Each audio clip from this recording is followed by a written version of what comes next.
ಮನೆಗೆ ಬಾಗಿಲು, ಬಾಗಿಲಿಗೆ ಒಂದು ಹೊಸ್ತಿಲು ಇದ್ದೇ ಇರುತ್ತದೆ. ಅದರಲ್ಲಿ ಹೊಸತೇನಿದೆ ಎಂದು ಅಸಡ್ಡೆ ಮಾಡುವವರೇ ಜಾಸ್ತಿ. ಆದರೆ ಹೊಸ್ತಿಲು ಮನೆಯ ಒಂದು ಮುಖ್ಯವಾದ ಸ್ಥಳ.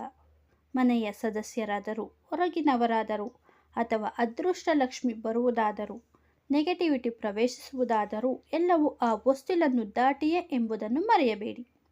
ಹೌದು, ಕೆಳಗಿನ ಹೊಸ್ತಿಲಿನಲ್ಲಿ ಶ್ರೀ ಮಹಾಲಕ್ಷ್ಮಿ, ಮೇಲಿನ ಭಾಗದಲ್ಲಿ ಗೌರಿದೇವಿ ನೆಲೆಸಿರುತ್ತಾರೆ.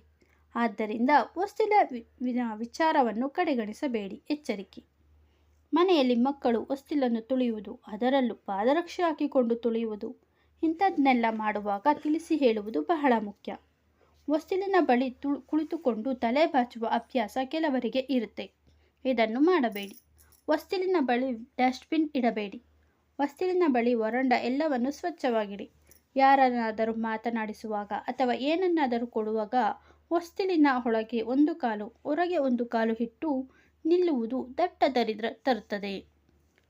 ಹೀಗಂತೂ ಎಲ್ಲರೂ ಬಹಳ ಬ್ಯುಸಿ ಇರುವ ಪರಿಸ್ಥಿತಿ. ಮನೆಯಲ್ಲಿ ಗಂಡ ಹೆಂಡತಿ ಇಬ್ಬರು ದುಡಿದರೆ ಉಪ್ಪು ಹುಣಸೆ ಹುಟ್ಟುವ ಕಾಲ ಇದು. ಇಂತಹ ಸಂದರ್ಭದಲ್ಲಿ ಇದನ್ನೆಲ್ಲ ಪಾಲಿಸುವುದು ಅಸಾಧ್ಯ ಎನಿಸಿದರೂ ಕೆಲವೊಂದು ಸೂಕ್ಷ್ಮತೆ ತಿಳಿಯುವುದು ಬಹಳ ಮುಖ್ಯ. ಹೊಸ್ತಿಲಿನ ಬಳಿ ಚಪ್ಪಲಿ ಬಿಡುವುದನ್ನು ಮಾಡಬೇಡಿ. ತುಸು ದೂರ ಪ್ರತ್ಯೇಕ ಸ್ಥಳವಿರಿಸಿ ಅಲ್ಲಿ ಬಿಡಿ. ಹೊಸ್ತಿಲಿಗೆ ಚಪ್ಪಲಿ ತಾಕುವುದು ನಿಮಗೆ ದುರದೃಷ್ಟ ತರುತ್ತದೆ. ಎಚ್ಚರ: ಕಸ ಗುಡಿಸುವಾಗ ಕಸ ಪೊರಕೆಯಿಂದ ಹೊಸ್ತಿಲನ್ನು ಗುಡಿಸಬೇಡಿ. ಹೊಸ್ತಿಲನ್ನು ಒಂದು ಬಟ್ಟೆಯಿಂದ ಶುಚಿ ಮಾಡಿ ಅಥವಾ ನೀರಿನಿಂದ ಶುಚಿ ಮಾಡಿ ಅರಿಶಿಣ ಕುಂಕುಮ ಹಚ್ಚಿ ರಂಗೋಲಿ ಇಟ್ಟು ಹೂ ಇಟ್ಟು ಅಲಂಕರಿಸಿ. ಲಕ್ಷ್ಮೀದೇವಿ ಸಂತೃಪ್ತಿಗೊಳ್ಳುತ್ತಾರೆ.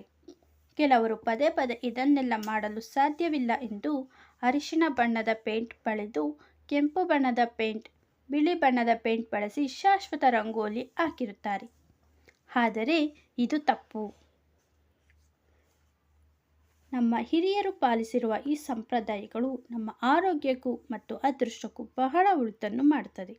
ಇದರಿಂದ ನಮ್ಮ ಮನೆಯಲ್ಲಿ ಸದಾ ಸಂತೋಷ, ಸುಖ, ಶಾಂತಿ ಹಾಗೂ ಮಹಾಲಕ್ಷ್ಮಿಯ ಕೃಪಾ ಕಟಾಕ್ಷ ತುಂಬಿ ತುಳುಕಾಡುತ್ತದೆ. ಸ್ನೇಹಿತರೆ, ವಿಡಿಯೋ ಇಷ್ಟ ಆಗಿದ್ದರೆ ಒಂದು ಲೈಕ್ ಮಾಡಿ, ಶೇರ್ ಮಾಡಿ, ಚಾನಲ್ಗೆ ಸಬ್ಸ್ಕ್ರೈಬ್ ಆಗಿ. ಧನ್ಯವಾದಗಳು.